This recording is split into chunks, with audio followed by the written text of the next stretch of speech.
किसी मंत्री का इस्तीफा लेने से सरकार नहीं गिरती। ये शब्द हैं अन्ना हजारे के। वही अन्ना हजारे जिन्होंने एक समय अपने आंदोलन से पूरे देश को जगाया था और छात्रों को लाठी खाता देख एक बार फिर से आंदोलन में जुटे। जिस तरीके से छात्र आंदोलन एक बड़ा रूप लिया, देखते ही देखते इस आंदोलन के साथ कुछ 100 लोग जुड़े, 1000 लोग जुड़े, अब लाखों की संख्या। और गजब की बात यह है, अलग-अलग राज्यों में यह आंदोलन शुरू हो गया। हो सकता है कि जब तक आप तक ये खबर पहुंचे या खबर देखें, तब तक आंदोलन कुछ और रूप ले चुका हो। लेकिन सबसे बड़ी बात यहाँ पर यह आती है, अन्ना हजारे ने जो बात करी, शायद पहले एक ऐसे चेहरे नजर आ रहे हैं जिन्होंने वो बात करी जो बाकी कोई करने नहीं चाहता या बाकी लोग करने से डर रहे हैं, कि इस्तीफा लेने से सरकार नहीं गिरती।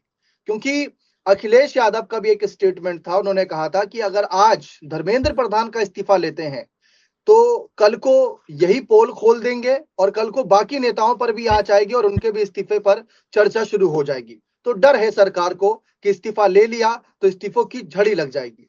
क्योंकि बहुत से लोग सवाल उठा रहे थे कि धर्मेंद्र प्रधान का इस्तीफा हो या बाद में फिर किसी और का इस्तीफा हो, तो ऐसी चर्चा चल रही थी। अन्ना हजारे की इस बात में कितना दम है और इस बात के पीछे की सच्चाई भी क्या है? क्या सचमुच सरकार इसी बात से लेकर डरी हुई है?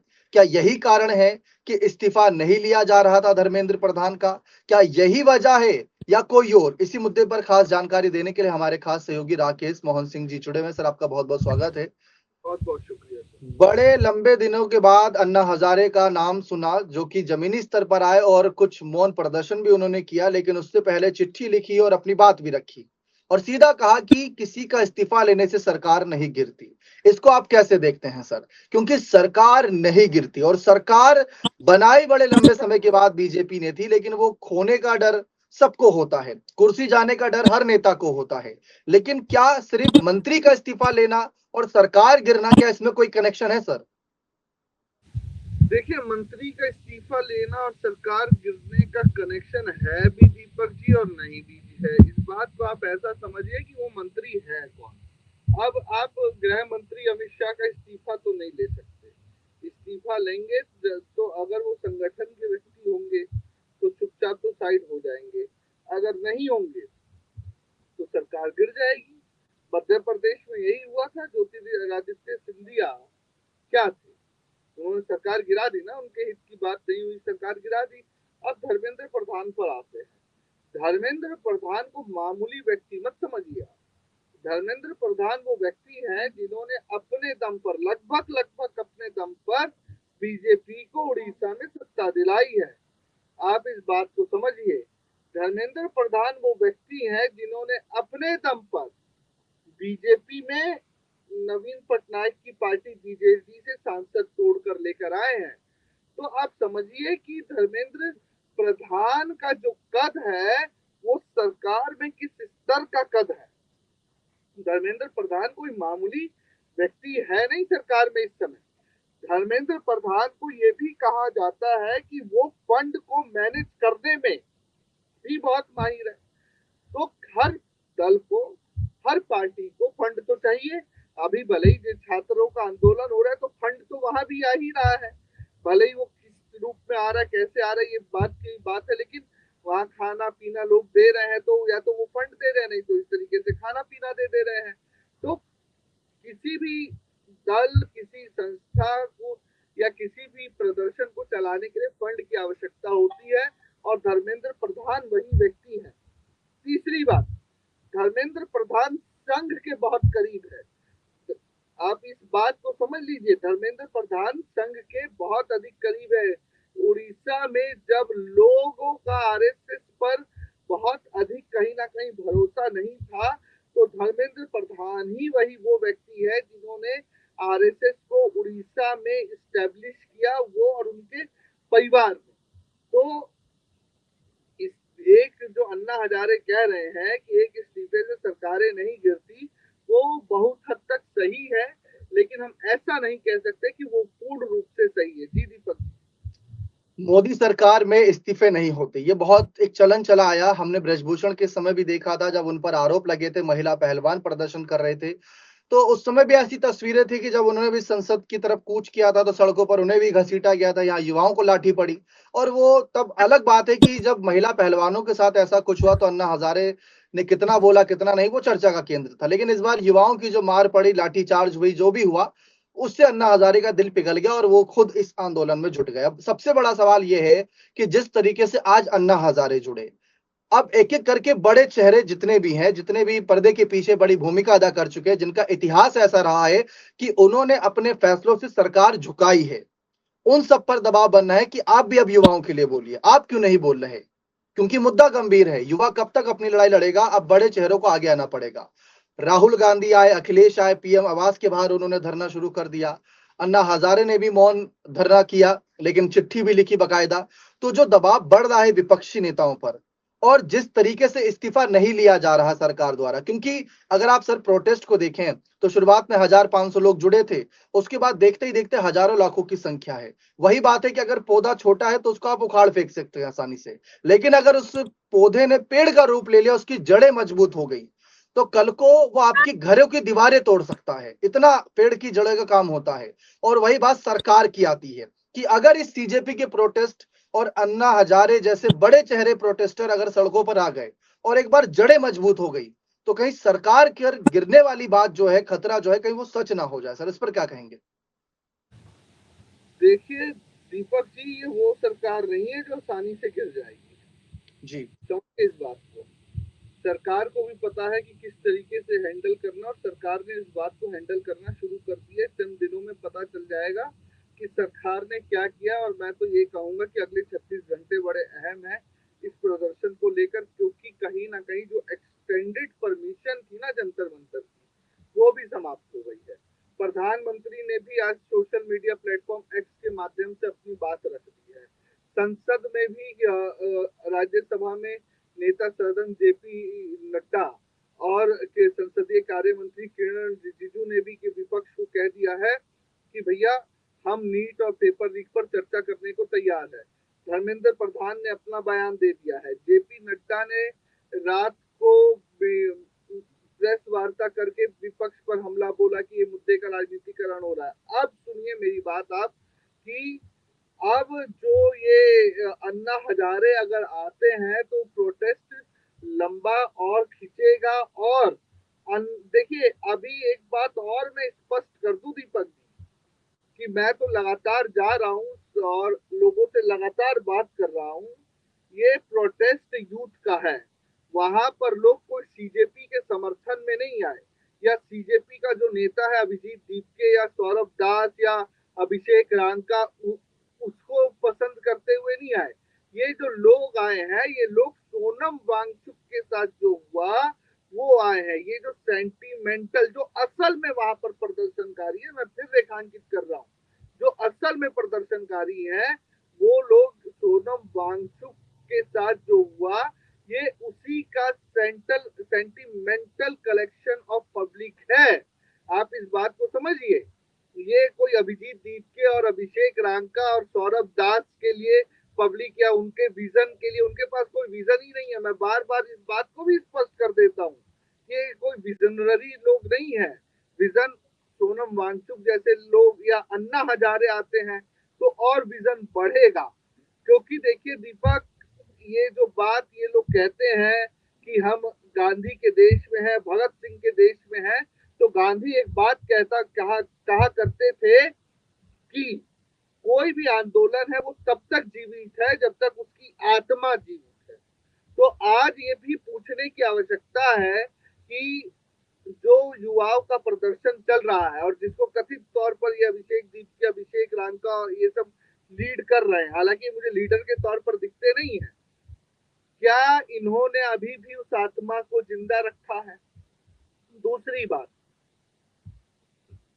जब छात्रों का प्रदर्शन होता है तो वो उसे किसी भी तरीके के राजनीतिक प्रभाव से आजाद रहना चाहिए, तभी वो परवान चढ़ पाता है। चाहे फिर, क्योंकि ये मैंने इसलिए बात की क्योंकि जब आप भगत सिंह की बात करते हैं तो बात इसकी बात की भी होनी चाहिए, है ना।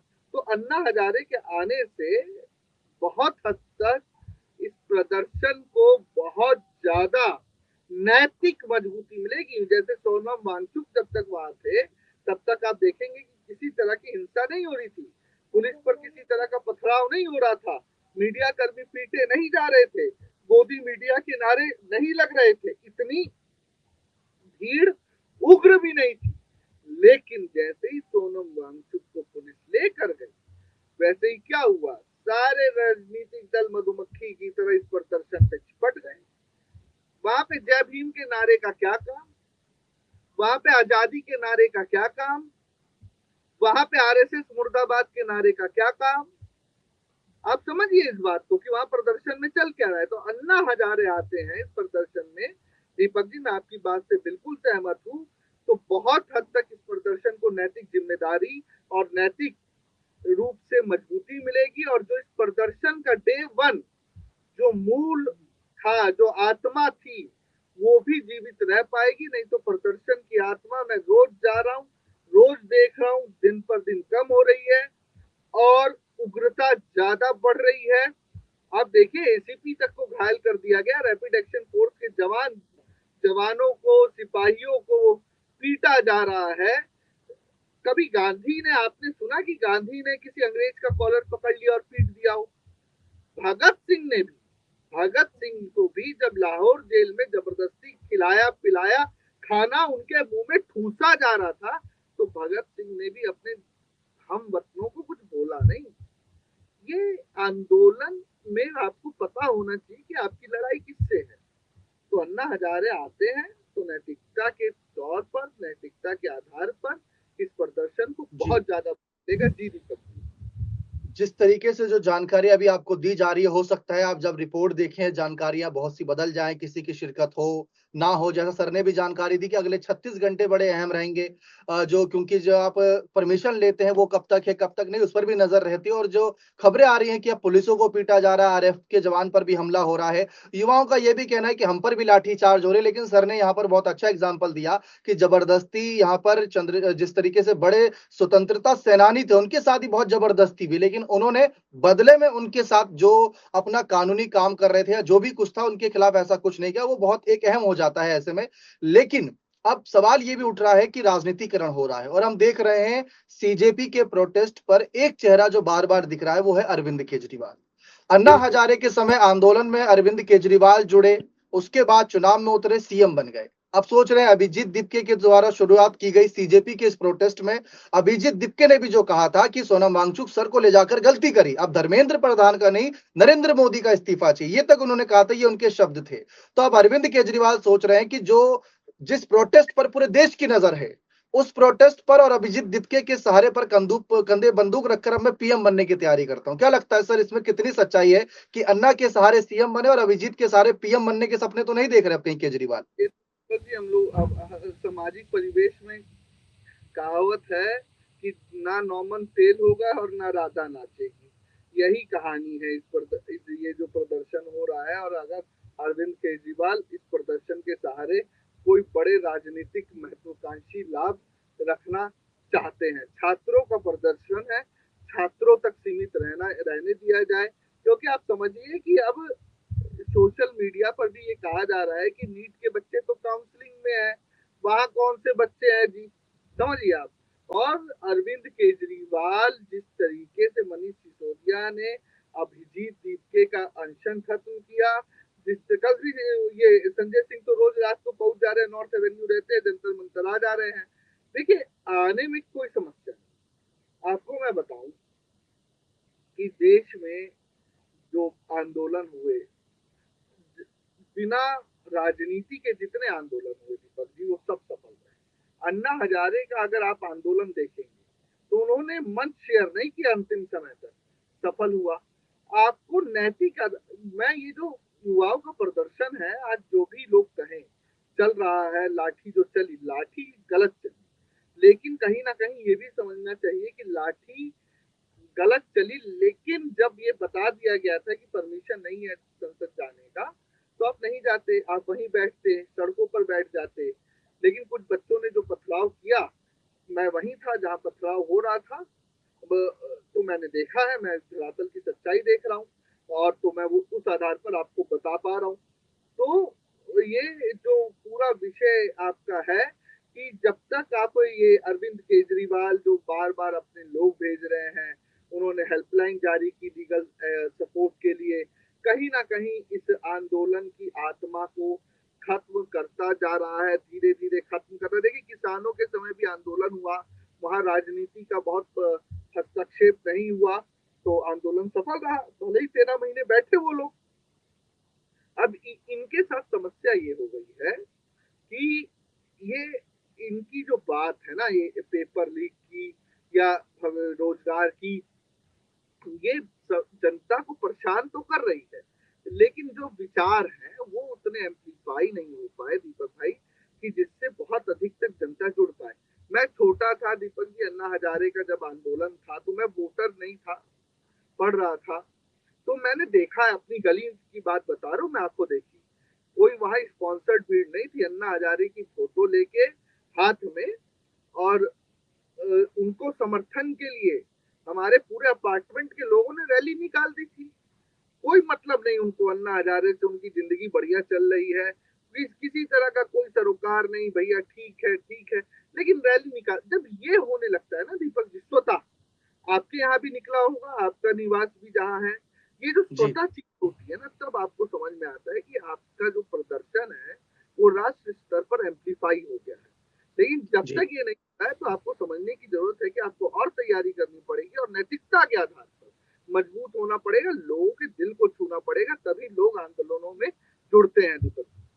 सर, एक आखिरी सवाल रहेगा, दर्शक भी जानना चाहेंगे और हो सकता है कि जब तक वो वीडियो देखे तब तक उन सवाल में कुछ चेंजेस भी आ जाए कि क्या सरकार झुकेगी? फास्ट ट्रैक कोर्ट की बात रखी गई, जेपी नड्डा अपनी बात रख गए, धर्मेंद्र प्रधान इस मामले पर तो कुछ बोले नहीं, मीडिया के कैमरों कोई सामना नहीं किया, और दूसरी तरफ अब विपक्ष भी इस मुद्दे को, मतलब जो ज्वाला जली है उस मुद्दे को बुझने नहीं दे रहा है, सड़कों पर उतर रहा है, विपक्ष भी जगह जगह प्रदर्शन हो रहा है, अलग अलग राज्यों में हो रहा है, मांग यही है कि इस्तीफा होना चाहिए। जबकि सोनम वांगचुक की अगर हम मांगे सुने तो वो मांगों में इस्तीफे वाली बात नहीं नजर आ रही है। अब उनकी मांगे कुछ अलग बदल गई हैं, अपना अनशन तोड़ने को लेकर प्रोटेस्ट शायद जारी रख सकते हैं, लेकिन इस्तीफा वाला बात जो है, इस्तीफे की जो मांग है, अन्ना हजारे ने जो कहा कि एक इस्तीफे सरकार नहीं गिरती, तो वही बात अब यहाँ पर है, क्या सरकार झुकेगी या फिर सरकार ने जो अपना फैसला सुना दिया और वही अंतिम है, उसके साथ ही अडिग रहेगी, बाद में जो होता है देखा जाए। क्या आपको लगता है, क्या हो सकता है इसका अंत? देखिए, मैं इसको बहुत संक्षिप्त में बता दूं कि दीपक जी, अभी तो सरकार नहीं झुकेगी।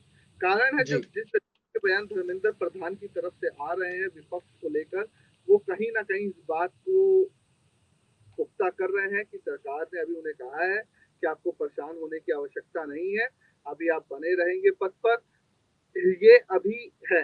हाँ, ये हो सकता है इस्तीफा ना हो, कैबिनेट का विस्तार हो, तो उनके हाथ से ये मंत्री पद चला जाए, उनको किसी दूसरे मंत्रालय में शिफ्ट कर दिया जाए, लेकिन मंत्रालय उनको तब भी मिलेगा। तो सरकार को झुका पाना, क्योंकि प्रधानमंत्री ने भी अपनी तरफ से पूरी बात कह दी कि भैया फास्ट ट्रैक कोर्ट बनाएंगे और तमाम चीजें होगी, और तमाम बीजेपी के नेताओं ने भी अपनी बात कह दी, और उन्होंने ये भी कह दिया कि हम चर्चा के लिए तैयार है। तो अब तो मुझे लगता है कि बहुत अधिक तक झुकने की बात है नहीं, और कहीं ना कहीं इस बात को भी अब इस्टेब्लिश किया जा रहा है दीपक जी। अगर आप ध्यान से देखेंगे अब समाचारों को या अलग अलग सोशल मीडिया प्लेटफॉर्म्स पे विजुअल को, कि अब इस बात को स्टैब्लिश करना शुरू कर दिया गया है कि ये जो प्रोटेस्ट है ये पूरी तरीके से भटक चुका है, पॉलिटिसाइज हो चुका है, और अब इसमें असामाजिक तत्व भी आ गए हैं। तो ये अगर थोड़ा और स्टैब्लिश हो गया, तो हमने तो पहलवानों का आंदोलन रुकते देखा, ये तो फिर भी युवाओं का आंदोलन है, और इसमें अब कथित तौर पर जैसा बताया जा रहा है कुछ असामाजिक तत्व भी आ गए हैं। जी दीपक। वही पहलवान बाद में विधायक भी बने हैं, ये भी जानकारी दे दें। लेकिन जिस तरीके के हालात हैं अब देश में, उनको देखते हुए सरकार पर तो दबाव तो है, इस बात में कोई धराई नहीं। दीपक जी आगे जी सुना है। जी, जिस तरीके के हालात हैं वो आप देखें तो मतलब बहुत दबाव एक तरीके से रह सकता है, क्योंकि ये जेन ज़ी है और जो एक प्रोटेस्ट से अलग-अलग तस्वीरें आई वो भी चर्चा का केंद्र बनी हुई हैं। फिलहाल जैसा कि आप लोगों को कहा कि जब तक आप तक ये जानकारी पहुँचे, हो सकता है हालात बदल गए हों और सवाल भी उस समय बदल जाएँ। इसीलिए अगर आप चैनल पर जुड़े हैं, सब्सक्राइब कर लें, क्योंकि अप टू डेट और तमाम जानकारी अन्य रिपोर्ट के माध्यम से मिलती रहेगी, और फेसबुक से देख रहे हैं तो फॉलो भी अवश्य कर लीजिएगा। बहुत-बहुत शुक्रिया।